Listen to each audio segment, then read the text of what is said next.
Dear Father in heaven, we need eye salve today.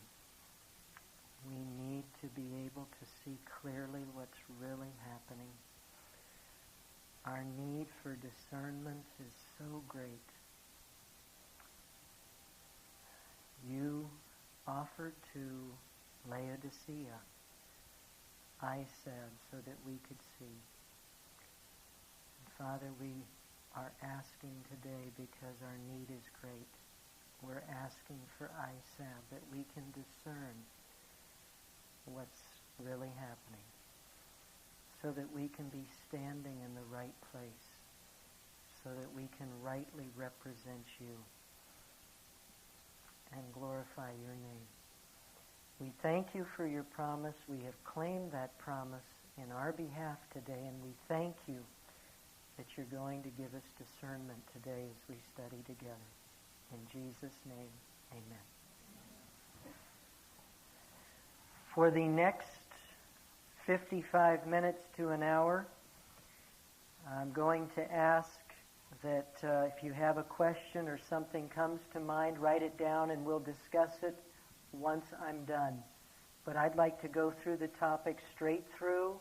Once I'm finished, we can have questions and answers. I'd like you to open your Bibles this afternoon to Revelation chapter 17.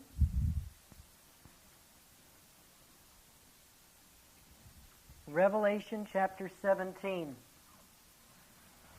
We're going to look at this very quickly, but I want to lay some very important groundwork here. Revelation chapter 17, verse 1, there came one of the seven angels which had the seven vials and talked with me, saying unto me, Come hither, I will show unto thee the judgment of the great whore that sitteth upon many waters, with whom the kings of the earth have committed fornication, and the inhabitants of the earth have been made drunk with the wine of her fornication.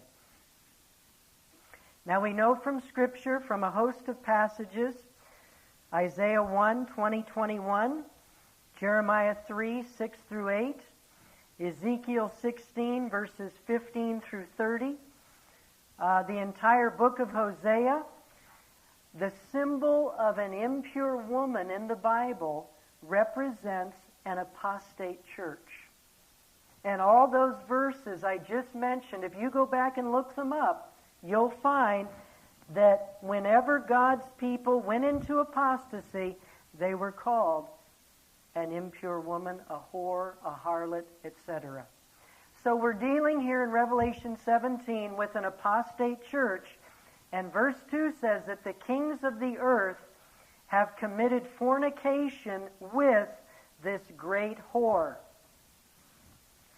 And when we think of the word, the kings of the earth, we're talking here about presidents, prime ministers, dictators, world leaders. That's what we're talking about. So Revelation 17, 1 and 2 states that the great apostate church, which is the Roman Catholic Church system, is united together with the leaders of our world. Now, let's bring it right down home. Who are some of the leaders in our world today? Tony Blair of England. Is Tony Blair united to the Catholic Church? Is England united to Rome? Revelation 17:2 says yes. That's what Revelation 17:2 says. The kings of the earth are committing fornication with the Roman Catholic Church system. How about Putin of Russia? Is Russia united to the papacy? According to Revelation 17:2, Russia is. How about Yasser Arafat of the PLO? Revelation 17:2 says yes, he is. How about Ariel Sharon, Hosni Mubarak of Egypt, the leader of South Korea, and I don't remember his name right off. This verse right here says that the leaders of our world today are united with and doing the bidding of the Catholic Church. Now, how about George Bush? Is George Bush united with the Roman Catholic Church. Is he doing the bidding of Rome? Yes, he is. Yes, he is. His brother is too, up there in Tallahassee. Absolutely. Now let's take a look for just a moment. Right now in our world today, George Bush and the United States government is putting tremendous pressure on Saddam Hussein and the Iraqi government. Correct? And it appears as though they are mortal enemies. But who are they both working for? They're both working for the Catholic Church. Because Revelation 17:2 says, the kings of the earth have committed fornication with her. So Saddam Hussein is doing exactly what his Jesuit advisors are telling him to do. And George Bush is doing exactly what his Jesuit advisors are telling him to do. Now, what are they doing? Saddam Hussein is allowing UN people to come in and analyze what he has, or that's what the media tells us, right? But on the other hand, George Bush is saying, oh no, he can't be trusted. We can't trust this guy, and no matter what happens, sooner or later, we're going to go in and sack this guy because he can no longer stay in power. Now, isn't that what we're hearing? But according to Revelation 17:2, the Jesuits and the Catholic Church are telling Bush and Hussein exactly what to do. And they're fulfilling their role as the papacy's puppets. They're doing exactly what they're told. So Saddam Hussein is being made out to appear as though he's cooperative. And George Bush now is made out to appear as the aggressor. And I read in the Orlando Sentinel just this last week where many people in the world, many world leaders are bothered by George Bush's aggressiveness. They think George Bush should back off. And they're bugged that he keeps pushing the issue. So what's going to happen in all this? What's going to happen?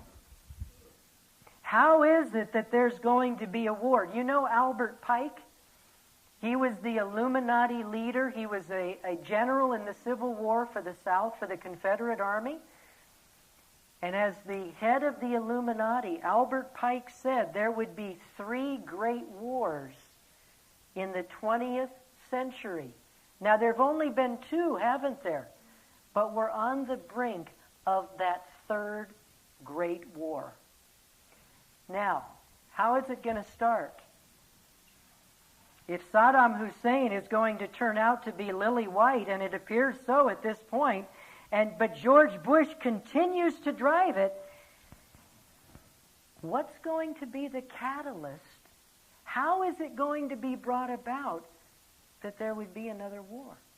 How is George Bush going to finally get the excuse he needs to go to war with Iraq? How's he going to do it? To answer that question, I want us to look at what America, or how America has been brought into the other wars in the 20th century. How America was brought into World War I and how America was brought into World War II. And if we understand that, then we can tell, based on what happened there, what's going to happen soon. Let's look at it this afternoon. And I call this one Behind the Door Part 21, or the Lusitania, Pearl Harbor, and What's Ahead. Now, a little bit of background about World War I. Up to that point in American history, America had never fought in a war across the Atlantic Ocean. Never fought in a war across the Atlantic. The Americans had followed the Monroe Doctrine, that the Europeans could fight their wars, and America would deal with her problems in the Western Hemisphere. That's what the Monroe Doctrine said. Never was America to become embroiled or involved in any European or foreign wars. This was very strong in the United States prior to World War I. But in 1914, when the Archduke Ferdinand was shot in Sarajevo, things began to change. World War I opens, 1914. The great goal of the war, the Jesuit order and the Catholic Church wanted a global government. They wanted a League of Nations. Because they knew when they had a world government, they could use it to rule the world. In order for this to occur, all the great powers of earth had to suffer the great horrible pangs of war. Only then would they clamor for and agree to a world government. You see, folk, and this plays out again. The Jesuit order before World War I was ever fought, they knew exactly what the war was designed for. If you get people involved in a war and there's enough bloodshed and enough broken hearts and enough crying mothers because they've lost their children, if somebody then comes along in the controlled press and introduces to you, let's have a League of Nations that's going to bring world peace, what's everybody going to do? They're going to say, that's the answer! That's the answer! And they're going to embrace it. Now, after this war that's going to be fought with America and Iraq and other powers, do you know what the Jesuit goal is? If there's enough bloodshed in the Middle East, and there's enough people that die from all countries, then the controlled press is going to say, you know what? In order so we'll never have another war in the Middle East, we need to bring a peacemaker to that part of the world. And if we have a peacemaker set up in Jerusalem, the city of peace, we'll never have another war. And so who will be brought forward as the great man of peace to rule the world from Jerusalem? The Pope. So there's a distinct and definite goal that they have outlined for the war that will begin sometime in the future. Definite plan. So the Archduke to the Austrian-Hungarian throne is shot in Sarajevo in August 26, 1914. Everybody begins to take sides, just as the papacy knew they would, because the Catholic Church controlled all the powers of Europe. They knew that as soon as this man was shot, that Austria-Hungary would go against the Serbs, the Orthodox of that country. And if that happened, then Russia would come on the side of the Orthodox, and England and France, they would all get together and support the Serbs. And the Austria-Hungarians knew as soon as they fired their first shot, the Germans, the Italians, and the Spaniards would immediately come to their aid. So all the major powers of Europe, as soon as one shot was fired, they all lined up. Just as the Jesuit order had planned it. But there was one missing piece of the puzzle as the war began in 1914, and that was a sleeping giant on the other side of the Pacific. When the war broke out in 1914, the only major power in the world that did not join in was the United States of America. How could America be brought into a war? The American people didn't want it. Woodrow Wilson had become president in the election of 1912, and with World War I well underway, and his re-election bid coming on, you know how Woodrow Wilson got back into office in 1916? This is the ticket he ran on. I have kept you out of war. Your boys have not been killed. Therefore, vote for me. You see? So he used it and said, I've kept you out of war. Vote for me now. Now, it's very, very interesting that at the very time that Woodrow Wilson was campaigning for re-election and telling people to vote for me because I've kept you out of war, his major assistant by the name of Edward Mandell House, who was also known as the Holy Monk, who also had strong connections to the Rothschilds in Europe. And by the way, the Rothschilds are controlled by the Jesuit order. Edward Mandell House, as a Jesuit agent in the White House, is secretly planning to get America into World War I.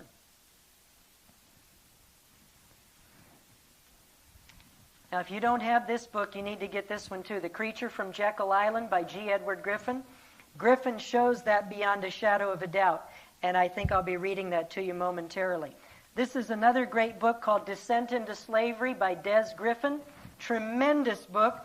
I want to read to you, though, from this book on page 101. It says this: although Wilson and his hidden masters had been planning for American military involvement in the European theater of war, there was one major obstacle that had to be overcome. The overwhelming majority of the American people were isolationist in their outlook. They wanted their country to adhere to the time-honored principles of the Monroe Doctrine and not to become involved in a European war. As the hypocritical puppet president was up for re-election in 1916, he was forced to go through the motions of being on the side of the American people during his bid for a second term. Under the slogan, "He kept us out of war," Wilson barely won re-election. But within a few days of his inauguration for a second term, Woodrow Wilson asked Congress to declare war on Germany.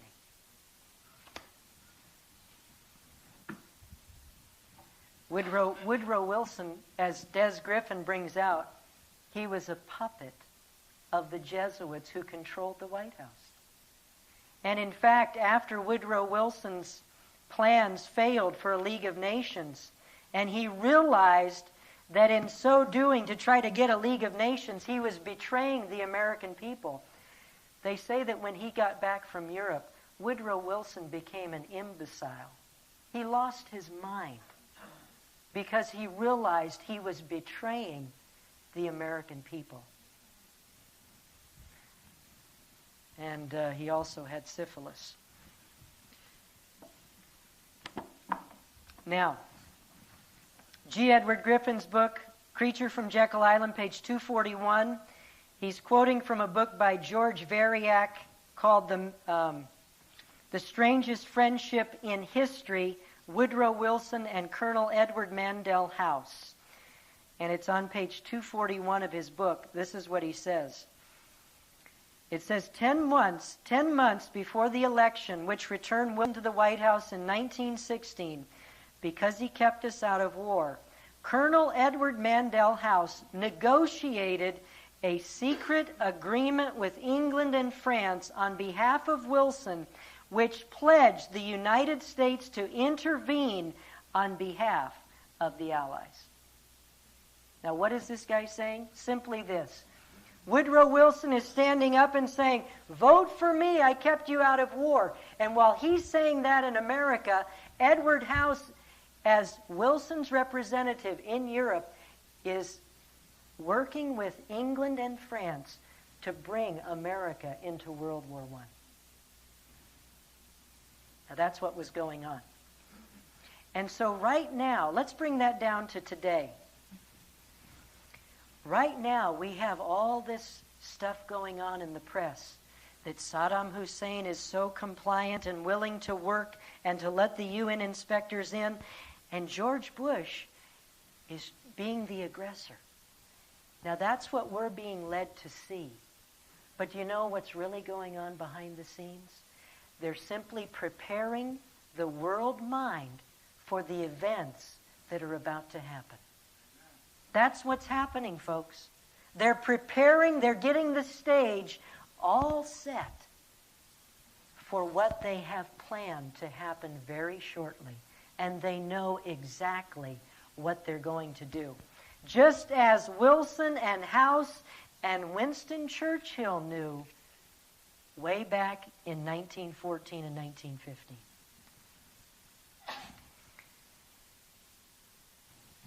So how did Woodrow Wilson, Edward Mandell House, and Winston Churchill, how did they get America into the war? How would you bring a nation that said, we don't want to go to war, we don't want to have anything to do with it? How are you going to get America involved? You know how you do it? You create some event whereby a certain number of American people are hurt or killed. And then the public opinion in America will say, they're terrible. Look what they did to Americans.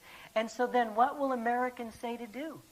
We've got to defend democracy. We've got to defend freedom. And so then we'll go to war against those awful people who would kill Americans. Have you heard about that? It's happened here, hasn't it? Well, you know what? September 11th, 2001 was not the first time it happened.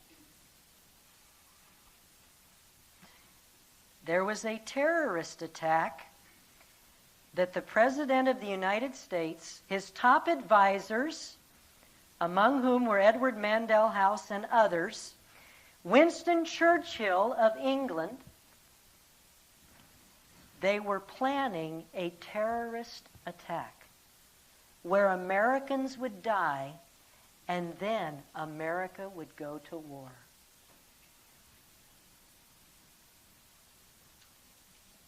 What would they use?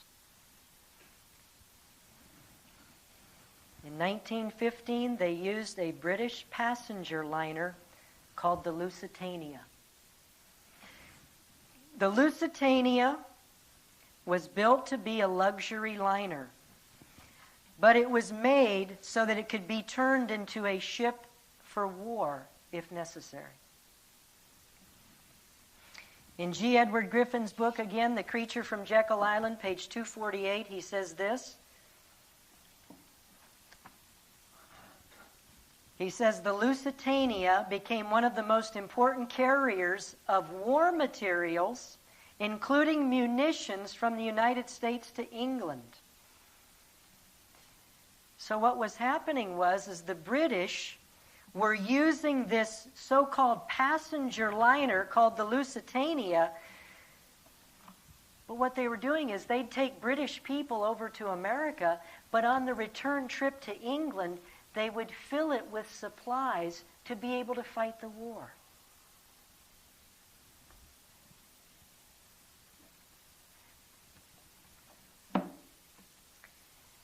And in fact, it says here in the book, on March 8, 1915, after several close calls with German submarines, the captain of the Lusitania turned in his resignation.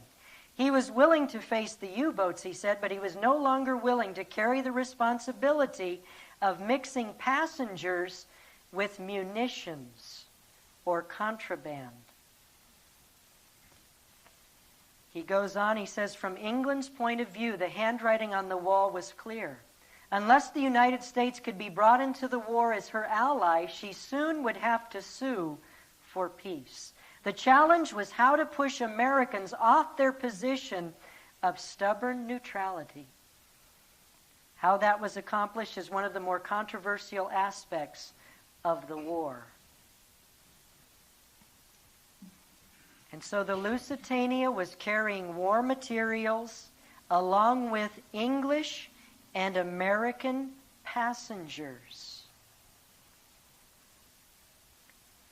So what would happen if the Lusitania has war materials on board and it has Americans and British passengers on board. And it's making its way across the Atlantic Ocean, and it's in international waters, and it's heading toward the British Isles, and there's German submarines in the waters. And the German submarines say, halt. And what happens if the Lusitania doesn't halt? And what happens if the Lusitania is not protected? What would happen? If a German submarine would then shoot a torpedo at the Lusitania and all the Americans on board were killed, what do you think would be heard in the press? What do you think the people would say? They'd say, look at how awful the Germans are. Look what they did to us.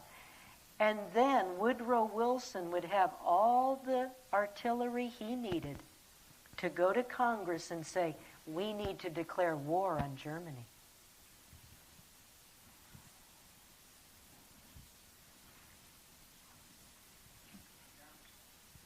It's the Germans' fault. That's right. When in actuality, it was the Americans and English leaders that planned the whole thing. The whole thing. Winston Churchill, who was the head of the English Navy at that time, he had a high position. Secretary of the Admiralty. He deliberately exposed the Lusitania to German submarines who would torpedo her, killing the passengers, and to stir America to war. In fact, in Winston Churchill's own book, and it's quoted in Griffin's book, The Creature from Jekyll Island, page 248, this is what Winston Churchill said in his book called The World Crisis, page 300.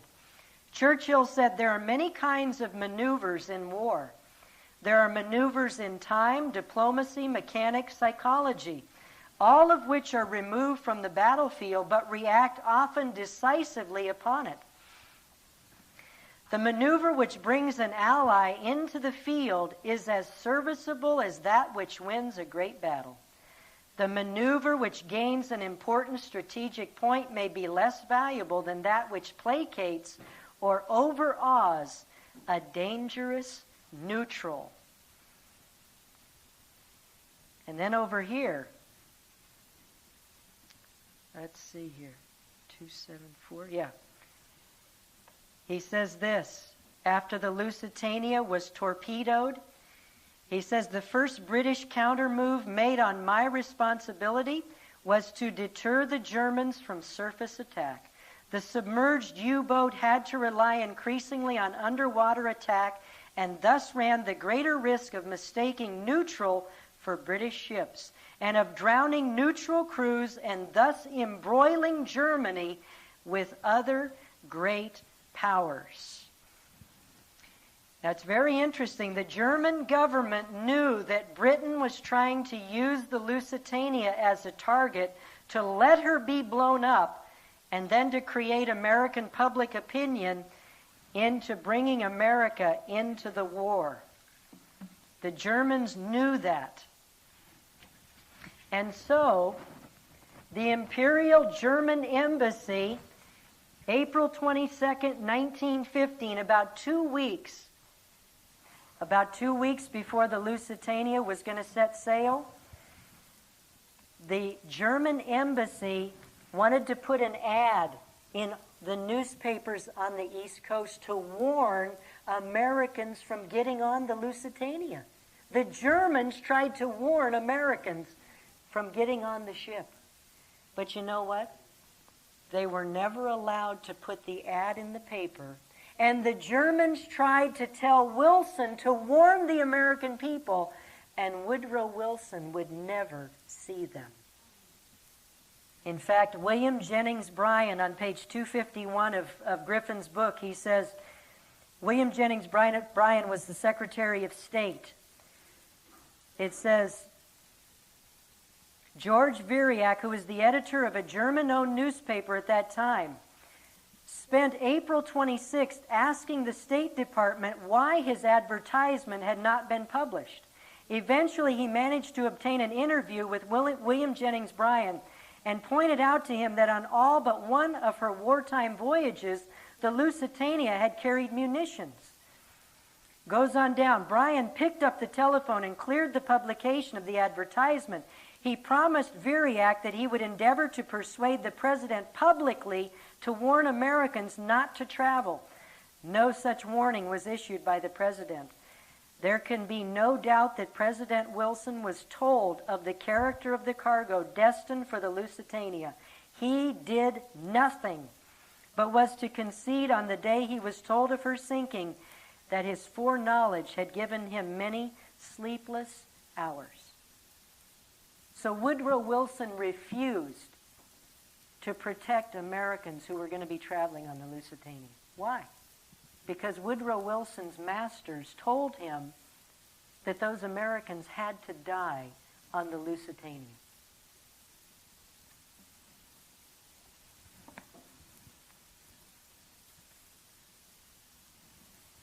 Woodrow Wilson was not working for the American people. George Bush is not working for the American people.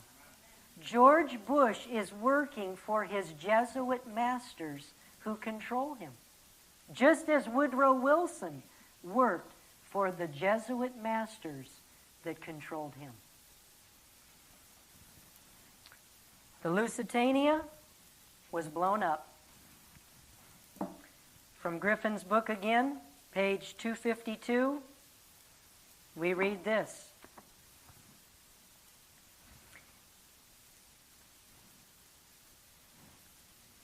It says let me get back. When the Lusitania left New York Harbor on May 1, 1915, her orders were to rendezvous with a British destroyer, the Juno, just off the coast of Ireland, so she would have naval protection as she entered hostile waters.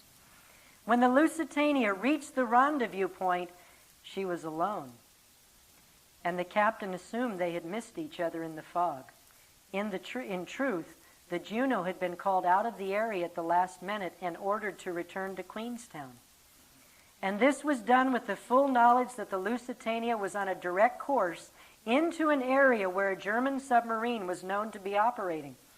To make matters worse, the Lusitania had been ordered to cut back on the use of coal, not because of shortages, but because it would be less expensive. Slow targets are much easier to hit. She was required to shut down one of her 4 boilers and was now entering submarine-infested waters at only 75% of her potential speed. So what did Winston Churchill say?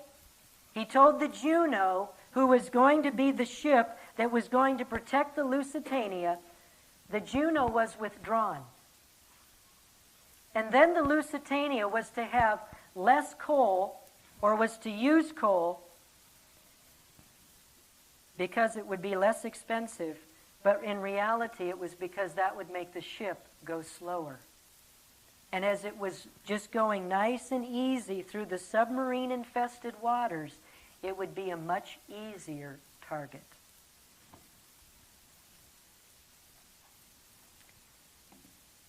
It says, as the Lusitania drew closer to hostile waters, almost everyone knew she was in great danger. Newspapers in London were alive with the story of German warnings.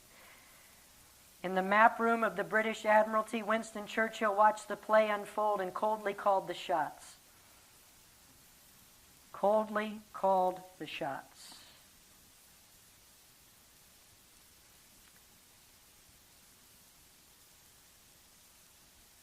In a book by Joseph M. Kenworthy and George Young called The Freedom of the Seas, it says in 1927 in his book, The Freedom of the Seas, he wrote, the Lusitania was sent at considerably reduced speed into an area where a U-boat was known to be waiting and with her escorts withdrawn. Now, I also found it interesting in this very same book that G. Edward Griffin on page 253 states that the ship, the Lusitania, came directly toward the U-boat allowing it to full throttle out of her path and swing around for a 90-degree shot at her bow as she passed only 750 yards away. The torpedo struck 9 feet below the water line on the starboard side, slightly forward of the bridge. A second torpedo was readied but not needed.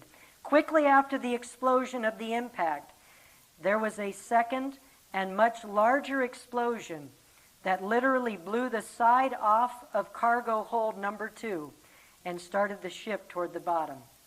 The Lusitania, one of the largest ships ever built, sank in less than 18 minutes. So what happened? According to G. Edward Griffin, there was 1 torpedo shot from a German U-boat or a submarine. That was all that was necessary because there were plenty of munitions on board. And after the 1 torpedo was shot, then there was a huge explosion, and that came from within the Lusitania.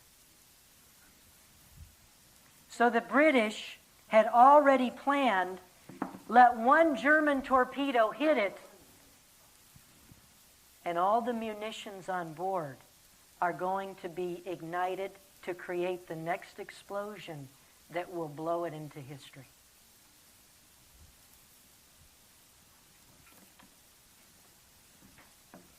And so what was the result of the attack on the Lusitania in which 195 Americans were killed? There was hysteria in America. How could the Germans do such a thing? What an awful group of people. They're warring against democracy.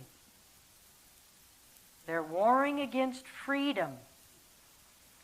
And I can imagine many flags were made, and bumper stickers with American flags were made, and little flags were made to put on the different kinds of cars that Ford had made up to that point. Not too many, mind you. Maybe they put them on horse-drawn carriages. But they used the attack on the Lusitania to create fervor in America to go to war against Germany.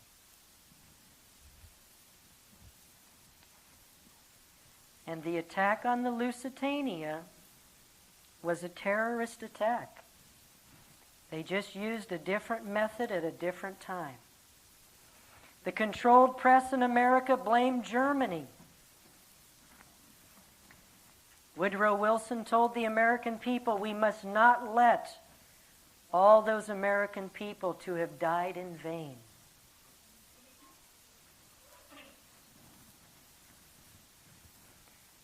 In Griffin's book, page 257, we read this.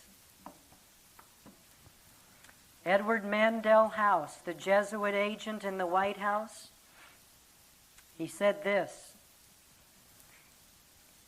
America has come to the parting of the ways when she must determine whether she stands for civilized or uncivilized warfare.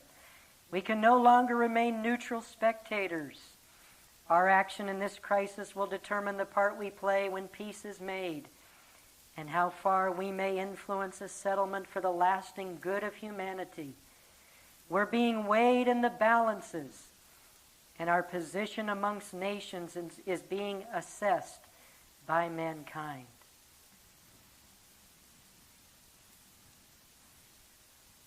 Was that George Bush?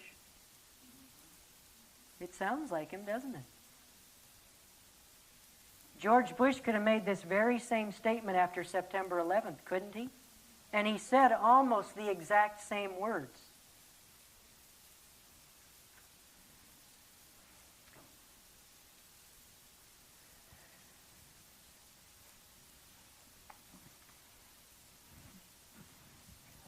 And so Winston Churchill, a Jesuit agent in England, Woodrow Wilson, Edward Mandell House, created an outcry in America that took us to war. Now that's how America got into World War I. And World War II isn't any better. After World War I, of course, the League of Nations failed. Congress crushed it. And so there had to be another war. If there was another war, had to be worse than the first one, then the world would cry out again for a united government, a united nations. And so another war was planned, the worst yet, needed to bring about world government. With a world government, the Jesuits could control the world, prepare for the Pope to rule the world as the man of peace from Jerusalem. The thing that's so incredible for us as Seventh-day Adventists today, when we realize from history the purpose of the League of Nations and the United Nations, that these were the Jesuits' plot to take over the world politically and to make it possible to have the Pope rule the world. The thing that's incredible as a Seventh-day Adventist is that in Toronto in the year 2000, Jan Paulson, the General Conference President, invited the director of the UN, Kofi Annan, to speak. When Kofi Annan said he could not come, he sent one of his assistants. And after the man spoke for, 10, 15 minutes to the people there, Jan Paulson, in response, said, "We are so thankful that so-and-so has come to speak with us because we recognize as Seventh-day Adventists that the UN is God's instrument of peace in the world."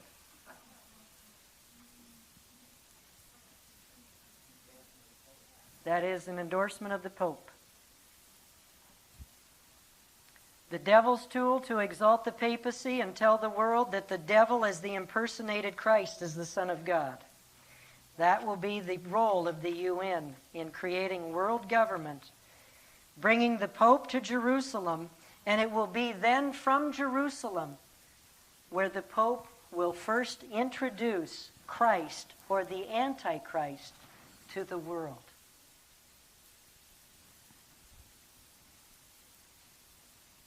In 1939, the Jesuits are going to try again. They use Adolf Hitler. He invades into Poland, France, the Netherlands, Russia. The world is embroiled in another war, except for one power. And who might that power be that did not join into the war when World War II began? The United States. And why didn't the United States? Because the United States still felt, let the Europeans fight their own wars. Americans didn't want another war. So a year goes by and we're now into 1940. And then another year begins and we get into 1941. Almost 2 years go by. But something is going on behind the scenes. Because Franklin Delano Roosevelt is not his own master. Franklin Delano Roosevelt is working for the papacy and the Jesuit order. And so Franklin Delano Roosevelt and most of his helpers are all united in figuring out a way to bring America into World War II. So how are they going to do it? They've got to create something. Something has got to happen where Americans die, and then American public opinion will say, we're going to go after those terrible people, and we're going to save the world for democracy.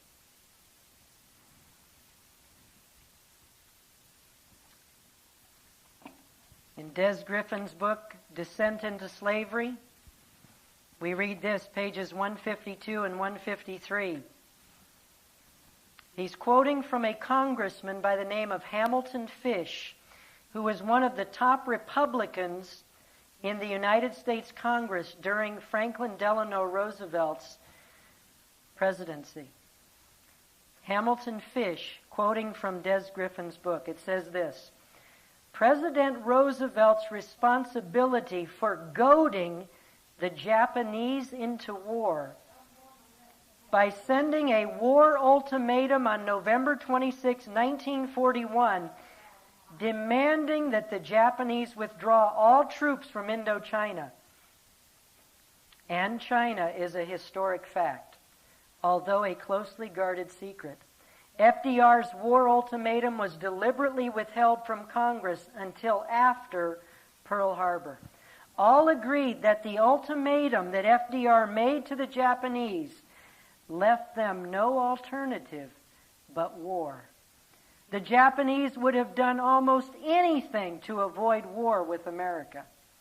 The Prime Minister, Prince Kinoe, who was very peacefully inclined, repeatedly requested to come to Washington or Honolulu to meet with President Roosevelt. He was willing to agree to our terms to keep out of war on a modus vivendi, but FDR refused to talk with the Japanese Prime Minister simply because he was determined to get into war with Japan and through that with Germany. The American ambassador in Tokyo, Joseph Grew, knew how much the Japanese wanted to maintain peaceful relations and urged such a conference. But FDR and his fellow ardent interventionists used ruses, dodges, and tricks to involve us in a totally unnecessary war. So the Japanese did not want to go to war with America. Any nation with half a brain would not want to go to war with America. And so the Japanese tried every possible maneuver to stay out of war. But FDR would not listen. FDR and his masters said, "We want you to go to war with Japan and with Germany." And that was final. And all the time that FDR was plotting and planning to get America into war with Japan and thus with Germany, guess what he was telling the American people? And I quote from Hamilton Fish's book called FDR, The Other Side of the Coin, quoted from Des Griffin's book on page 153. This is what FDR said. "While I'm talking to you mothers and fathers, I give you one more assurance. I've said this before and I'll say it again and again and again. Your boys are not going to be sent into any foreign wars." Now, what do you call that?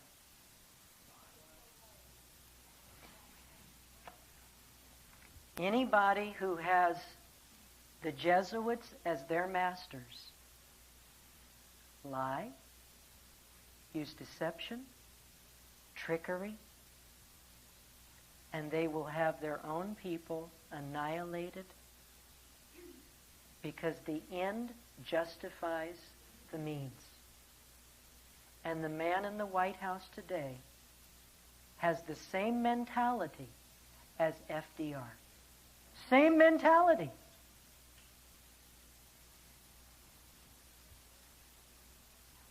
Franklin Roosevelt was a bold-faced liar.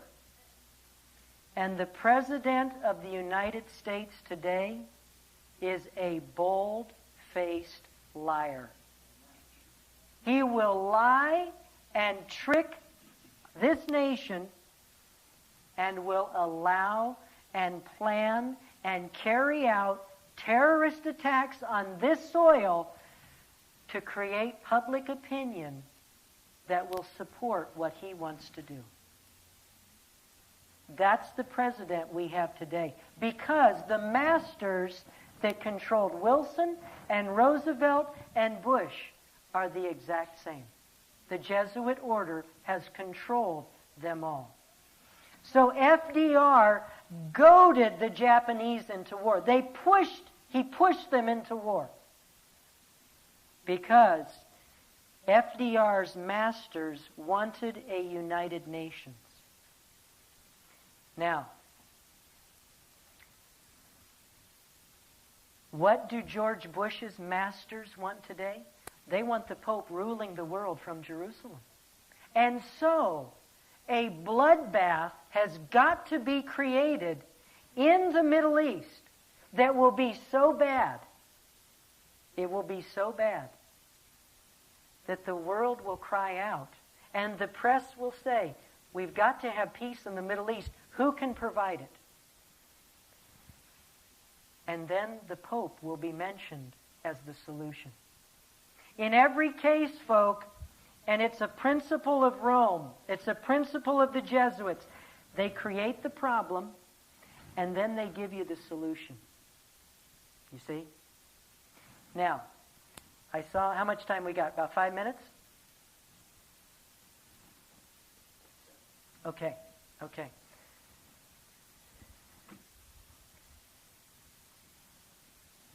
They created the Lusitania attack. The solution was we've got to go to war. They create Pearl Harbor. The solution was we got to go to war. They're going to create another terrorist attack that will then push America and American public opinion. We've got to go to war. Now, when the Lusitania was torpedoed, who was blamed? The Germans. The Germans. And when Pearl Harbor was bombed, who was blamed? The Japanese. And when something else happens where many Americans are going to die, in the climate in which we live today, who's going to be blamed? Saddam Hussein in Iraq. Same plan every single time.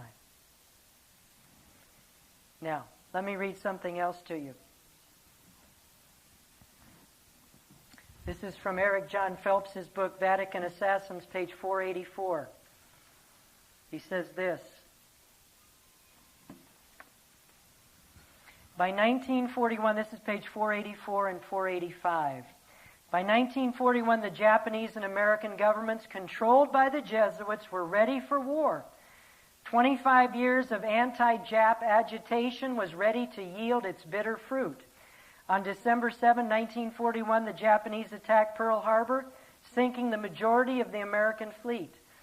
According to a Japanese Baptist missionary, the late Daniel Fuji, he told me the attack was provoked by a blockade of Japan called the ABCD line. The American, British, Canadian, and Dutch fleets blocked Japanese shipping, which in international law was an act of war. So the Japanese attacked as FDR knew they were coming and did nothing, thus giving Congress a legitimate reason to declare war. And we read, Roosevelt now knew that Japan planned on attacking the United States, but still he did nothing about warning the American forces at Pearl Harbor. Admiral Husband Kimmel, the commander of the naval forces at Pearl Harbor, clearly places the blame for Pearl Harbor's unpreparedness on President Roosevelt. He has written, we were unready at Pearl Harbor because President Roosevelt's plans required that no word be sent to alert the fleet in Hawaii.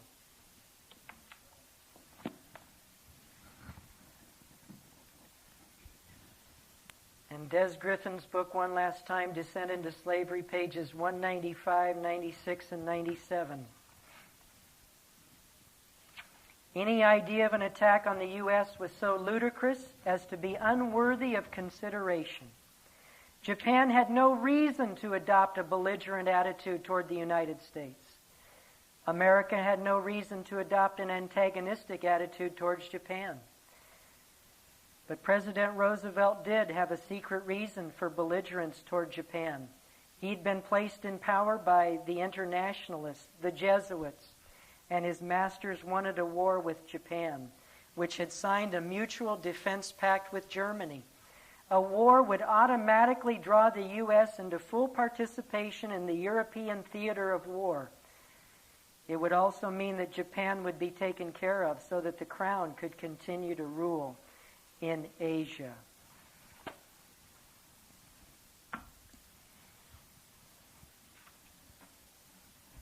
I believe beyond a shadow of a doubt that right now we are being programmed to accept the fact that the only way to take care of Saddam Hussein is to go to war with Iraq. We're being programmed today to believe that's the only alternative. And then, right now, as we speak, I believe with all my heart, and this is an I believe. This is not a thus saith the Lord. This is a Bill Hughes I believe. Based on history, I believe that the White House and the masters of George Bush and Saddam Hussein, the Jesuit order, are planning some event that will take place in the United States where many, many people in this country will die. And then George Bush will say, see, this event was caused by that madman in Iraq. And then he will have his ammunition to say, now we're going to go to war with this guy. And simultaneously, folks, I believe that after that terrorist attack takes place, that has been planned by American officials under the control of the Jesuits of Rome, war will be started over there. And in the aftermath in this country, I believe Sunday laws will be agitated.